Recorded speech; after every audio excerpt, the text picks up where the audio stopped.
जय हिंद दोस्तों, मैं विकास भारद्वाज एक बार फिर आप सभी का मेरे इस वीडियो में स्वागत करता हूं।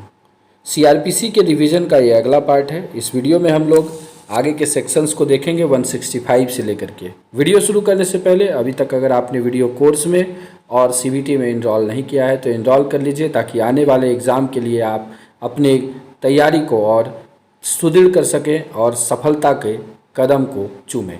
चलिए वीडियो को शुरू करते हैं। आज के वीडियो का पहला सेक्शन है 165 सीआरपीसी, पुलिस अधिकारी द्वारा तलाशी कि पुलिस अधिकारी कैसे तलाशी ले। जब कभी पुलिस थाने के भारसाधक अधिकारी या अन्वेषण करने वाले पुलिस अधिकारी के पास यह विश्वास करने का उचित आधार है कि ऐसे अपराध के अन्वेषण के प्रयोजन के लिए जिसका वो इन्वेस्टिगेशन कर रहा है और वह अपराधिकृत है, आवश्यक कोई चीज़ उस पुलिस थाने की या वह भारसाधक या उसके वह संलग्न सीमाओं के अंदर है, तो इसके लिए वह बिना विलंब किए ही तलाशी से अन्यथा अभिप्राप्त नहीं की जा सकती है। तब ऐसा अधिकारी विश्वास के आधारों को लेखबद्ध करते हुए यथासंभव उस चीज़ को जिसके लिए तलाशी ली जानी है ऐसे लेख में विनिर्दिष्ट करने के पश्चात उस थाने के सीमाओं के अंदर किसी स्थान में ऐसी चीज़ों के लिए तलाशी ले सकता है या तलाशी लिवा सकता है। तो जैसे कि अगर पुलिस अधिकारी को इन्वेस्टिगेशन के दौरान ऐसा लगता है, जैसे कि आरपीओपी एक्ट में आरपीएफ भी ऐसा लगता है कि कहीं पर रेल संपत्ति छिपा के रखी गई है और जल्दी से अगर उसे रिकवर ना किया जाए तो डिस्पोज ऑफ कर दिया जाएगा, तो 145 के शक्तियों का प्रयोग करते हुए आरपीएफ उस स्थान की तलाशी लेती है और उस रेल संपत्ति को सीज करती है। ठीक उसी प्रकार से पुलिस भी इसमें कार्य करती है।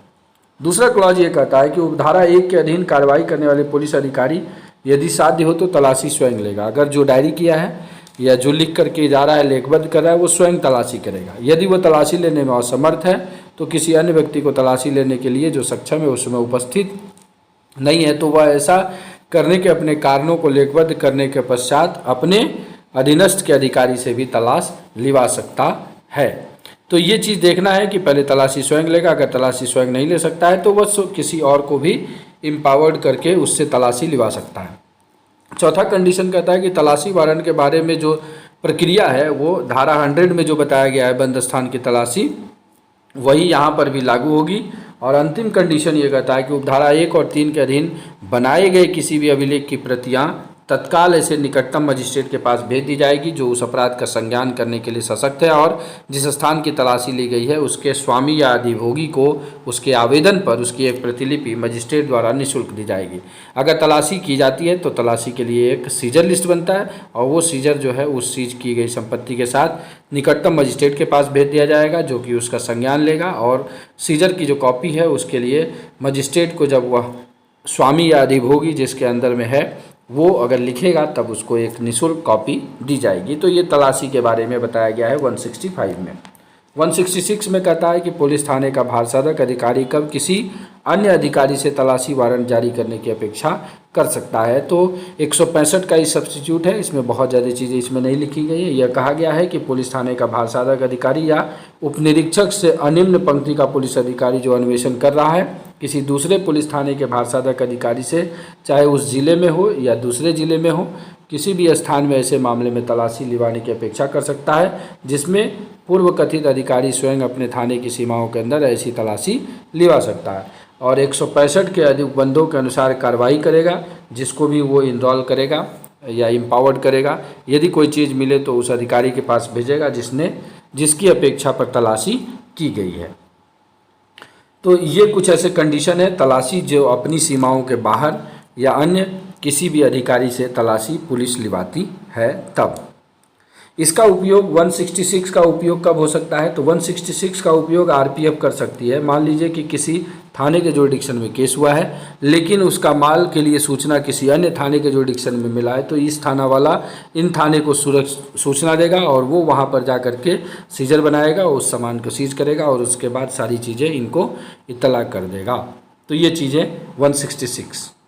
इसके बाद 167 जिसको कि शॉर्टकट में रिमांड कहते हैं, जब इंक्वायरी जो है या इन्वेस्टिगेशन 24 घंटे में पूरे ना हो पाए, तो ये कहता है कि धारा 57 सीआरपीसी बोलता है किसी को भी आप गिरफ्तार करते हैं तो 24 घंटे से ज़्यादा उसको निरुद्ध करके नहीं रख सकते हैं और 24 घंटे में ही आपको उसका इन्वेस्टिगेशन करना है। लेकिन ऐसा संभव नहीं हो पाता है तो क्या होता है, एक प्रतिलिपि के साथ उसे निकटतम मजिस्ट्रेट के पास भेज दिया जाता है भेजने के बाद क्या होता है, जब मजिस्ट्रेट जिसके पास अभियुक्त तो इस धारा के अधीन भेजा जाता है, चाहे वो उस मामले का विचारण के अधिकारिता में हो या ना हो, अभियुक्त को ऐसी अभिरक्षा में जैसी वह मजिस्ट्रेट ठीक समझे इतनी अवधि के लिए, जो कुल मिला के 15 दिन से अधिक नहीं होगी, निरुद्ध किया जाना समय समय पर प्राधिकृत कर सकता है। तथा यदि ऐसे मामले का विचारण करने के लिए सुपुर्द कर दिया जाता है तो अधिकारिता नहीं है और अधिक निरुद्ध रखना नहीं है, तो अनावश्यक उस अभियुक्त को ऐसे मजिस्ट्रेट के पास जो ऐसी अधिकारिता रखता है भिगवाने के लिए आदेश दे सकता है।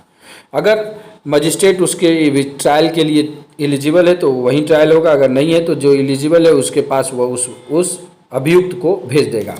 इसमें यह भी कहा गया है कि 15 दिन का रिमांड दे सकता है।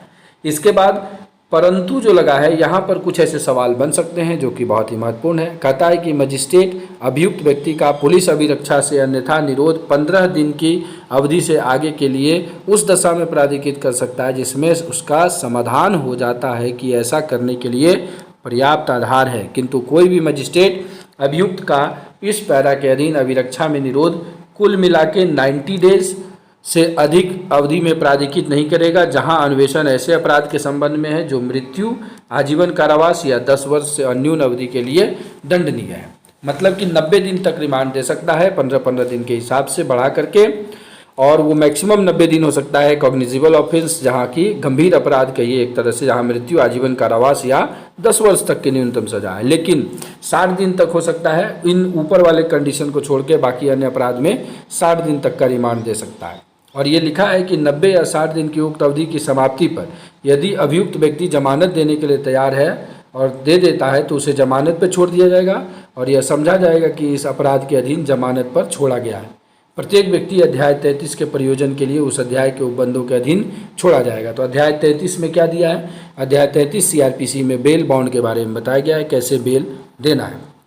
दूसरे कंडीशन में यह कहता है कि कोई मजिस्ट्रेट इस धारा के अधीन किसी अभियुक्त का पुलिस अभिरक्षा में निरोध तब तक प्राधिकृत नहीं करेगा जब तक कि अभियुक्त उसके समक्ष पहली बार और तत्पश्चात हर बार जब तक अभियुक्त पुलिस की अभिरक्षा में रहता है व्यक्तिगत रूप से पेश नहीं किया जाता है, किंतु मजिस्ट्रेट अभियुक्त को या तो व्यक्तिगत रूप से या इलेक्ट्रॉनिक दृश्य संपर्क के माध्यम से पेश किए जाने पर न्यायिक अभिरक्षा में निरोध को बढ़ा सकता है। अगर जुडिशियल कस्टडी या पुलिस कस्टडी में आपको मिल चुका है अभियुक्त, तो उसके लिए आपको हर बार उसको पुलिस उस मजिस्ट्रेट के सामने पेश करना है, चाहे वो तो फिजिकली लेकर आइए या फिर वीडियो कॉल पर या ऑडियो विजुअल जिसके भी माध्यम से उसको करना है, फिर जाके वो उसकी अभिरक्षा को बढ़ाएगा। साथ ही साथ कहता है कि कोई द्वितीय वर्ग मजिस्ट्रेट जो उच्च न्यायालय द्वारा इस निमित्त विशिष्ट या सशक्त नहीं किया गया है पुलिस की अभिरक्षा में निरोध प्राधिकृत नहीं करेगा। मतलब फर्स्ट क्लास जुडिशियल मजिस्ट्रेट ही कर सकता है, सेकेंड क्लास जुडिशियल मजिस्ट्रेट को अगर पावर नहीं दिया गया है तो वो रिमांड नहीं देगा। बाकी चीज़ें जो है इसमें रिमांड से संबंधित ही लिखा गया है। तीसरा कंडीशन ये कहता है कि इस धारा के अधीन पुलिस अभिरक्षा में निरोध प्राधिकृत करने वाला मजिस्ट्रेट ऐसा करने के अपने कारणों को अभिलिखित करेगा कि आप क्यों उनको रिमांड पर दिए हैं, और मुख्य न्यायिक मजिस्ट्रेट से भिन्न कोई मजिस्ट्रेट ऐसा आदेश दे अपने आदेश की एक प्रतिलिपि आदेश देने के अपने कारणों के साथ चीफ जुडिशियल मजिस्ट्रेट के पास भेज देगा। पांचवा कंडीशन ये कहता है कि यदि समन मामले के रूप में मजिस्ट्रेट द्वारा विचारणीय किसी मामले में अन्वेषण अभियुक्त के गिरफ्तार किए जाने की तारीख से 6 माह की अवधि के भीतर समाप्त नहीं होता है तो मजिस्ट्रेट अपराध के अन्वेषण को रोकने के लिए आदेश देगा। ऐसा रेलवे एक्ट के केसेस में देखा गया है बहुत जगहों पर। तो ये ध्यान रखिए कि 6 माह तक आपको अगर इंक्वायरी कंप्लीट नहीं होता है, इन्वेस्टिगेशन नहीं कंप्लीट होता है, तो मजिस्ट्रेट डायरेक्ट केस को बंद करने का भी आदेश दे सकता है।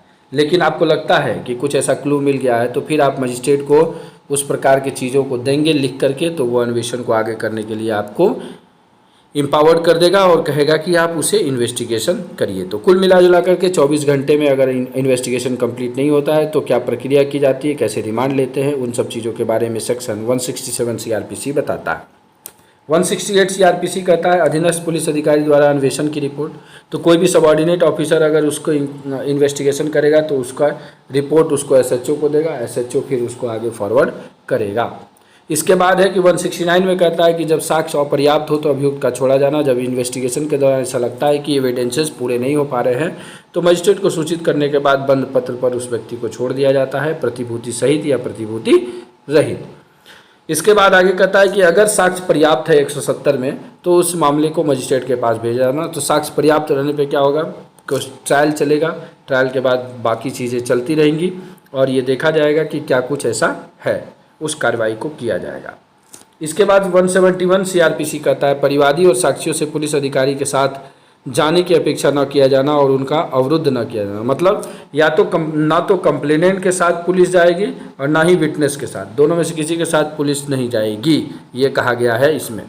और ये कहता है कि किसी परिवादी या साक्षी से जो न्यायालय में जा रहा है पुलिस अधिकारी से के साथ जाने की अपेक्षा न की जाएगी और न तो उन्हें अनावश्यक रूप से अवरुद्ध किया जाएगा या असुविधा पहुंचाई जाएगी, न ही उसे अपनी हाजिरी के लिए उसके साथ अपने बंधपत्र के से भिन्न कोई प्रतिभूति देने की अपेक्षा की जाएगी। परंतु यदि कोई परिवादी या साक्षी हाजिर होने में या धारा 170 में निर्दिष्ट प्रकार के बंधपत्र निष्पादित करने से इनकार कर देता है, तब पुलिस थाने का बारसाधक अधिकारी उसे मजिस्ट्रेट के पास अभिरक्षा में भेज देगा और उसे तब तक अभिरक्षा में निरुद्ध रख सकता है जब तक वह ऐसा बंधपत्र निष्पादित नहीं कर देता है और जब तक मामले की सुनवाई समाप्त नहीं हो जाती है।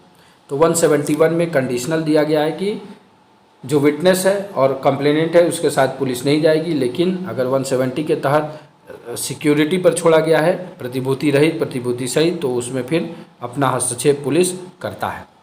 172 केस डायरी के नाम से इसे जानते हैं। अन्वेषण में कार्रवाई की डायरी, रोज़ रोज़ जो भी काम इन्वेस्टिगेशन या इंक्वायरी के दौरान की जाती है उन सब चीज़ों को एक सम्यक प्रविष्टि के तौर पर एक डायरी होती है, उसमें एंट्री करना होता है और उसे फिर केस डायरी को आप केस के साथ न्यायालय में सबमिट कर सकते हैं। कोई दंड न्यायालय इसको आपके लिए बुला भी सकता है केस डायरी के साथ कि आपने उस दिन वो काम किया था या नहीं किया था। इन सब चीज़ों के लिए केस डायरी है। अब केस डायरी जो है ना तो अभियुक्त और ना उसके अभिकर्ता ऐसी डायरी को मंगाने के लिए हकदार हैं, ना वह या वे केवल इस कारण उन्हें देखने के हकदार होंगे कि वे न्यायालय द्वारा देखी गई हैं। मतलब कि स्मृति ताज़ा करने के लिए सिर्फ इसको पुलिस अधिकारी द्वारा केस डायरी का उपयोग किया जाएगा, बाकी कोई भी इस केस डायरी को ना तो अभियुक्त मंगाएगा ना ही अभियुक्त का कोई एजेंट मंगाएगा, कोई भी उसको मंगाने का हकदार नहीं रखता है। सिर्फ कोर्ट मंगाएगा और पुलिस अधिकारी जो इन्वेस्टिगेशन ऑफिसर है या इंक्वायरी ऑफिसर है वो उसके पढ़ करके उसे स्मृति ताज़ा करेगा 159 सीआर एविडेंस एक्ट के तहत। 173 में है चार्जशीट। अन्वेषण समाप्त हो जाने पर पुलिस अधिकारी की रिपोर्ट, इसको पुलिस रिपोर्ट भी कहते हैं। पुलिस रिपोर्ट आप कमेंट करके बताइएगा पुलिस रिपोर्ट सीआरपीसी की किस धारा में परिभाषित है। तो इस अध्याय के अधीन किया जाने वाला अन्वेषण अनावश्यक विलंब के बिना पूरा किया जाएगा। पहला कहा गया है बालिका के साथ बलात्संग के संबंध में अन्वेषण की उस तारीख से जिसको पुलिस थाने के बारसाधक अधिकारी द्वारा इत्तला अभिलिखित की गई है 3 माह के भीतर, अगर रेप केस है तो 3 माह के भीतर पूरा किया जाएगा। जैसे ही वह पूरा होता है वैसे ही पुलिस थाने का बारसाधक अधिकारी पुलिस रिपोर्ट पर अपना अपराध का संज्ञान करने के लिए सशक्त मजिस्ट्रेट को राज्य सरकार द्वारा विहित रूप से एक रिपोर्ट भेजेगा जिसमें निम्नलिखित बातें होंगी। पहले पक्षकारों का नाम होगा, दूसरा कैसा इत्तला का स्वरूप होगा, मामले की परिस्थितियों से परिचित प्रतीत होने वाले व्यक्ति के नाम होंगे, क्या कोई अपराध किया गया प्रतीत होता है इसके बारे में लिखा जाएगा, क्या अभियुक्त गिरफ्तार कर लिया गया है, क्या उसे बंद पत्र पर छोड़ा गया है या नहीं छोड़ा गया है, या 170 के अधीन अभिरक्षा में भेजा जा चुका है। ये सारा चीज़ किया जाएगा। जहां अन्वेषण भारतीय दंड संहिता की धारा जो रेप से संबंधित है उसके अधीन है तो अपराध के संबंध में वहाँ स्त्री की चिकित्सा रिपोर्ट भी संलग्न की जाएगी। वह अधिकारी अपने द्वारा की गई कार्रवाई की संसूचना उस व्यक्ति को यदि कोई हो उसे अपराध किए जाने के संबंध में सर्वप्रथम इत्तला दी उस रीति से देगा जो राज्य सरकार द्वारा विहित है। मतलब एफआईआर जहां 158 के अधीन कोई वरिष्ठ पुलिस अधिकारी नियुक्त किया गया है वहां ऐसे मामले को जिसमें राज्य सरकार साधारण या विशेष आदेश द्वारा ऐसे निर्देश देती है वह रिपोर्ट उस अधिकारी के माध्यम से दी जाएगी और वह मजिस्ट्रेट का आदेश होने तक के लिए पुलिस थाने के भारसाधक अधिकारी को यह निर्देश दे सकता है कि वह आगे और अन्वेषण करे। इसके साथ साथ जो भी सपोर्टिंग डॉक्यूमेंट्स है उन सब चीज़ों के साथ इन्हें केस डायरी को भेजा जाता है मजिस्ट्रेट के पास।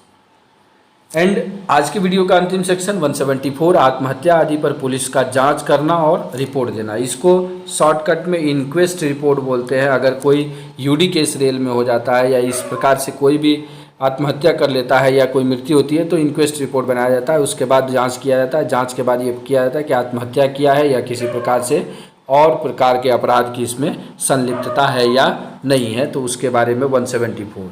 और वहीं पर 174 के तहत ही 175 में व्यक्ति को समन किया जाता है कि अगर लगता है कि किसी व्यक्ति से पूछताछ करके इसके बारे में पता चल सकता है तो उसको समन किया जाता है सेक्शन 175 सीआरपीसी के तहत। तो लास्ट सेक्शन 176 है, जिसके बाद ये अध्याय 12 जो है वो ख़त्म हो जाता है। तो हम लोग अध्याय 12 ख़त्म कर चुके हैं। अध्याय 12 से आपको बहुत सारे सवाल आपके एग्जाम में दिखेंगे। आशा करते हैं कि आपको वो सारी चीज़ें समझ में आ गई होगी, सारी चीज़ें याद हो रही होंगी।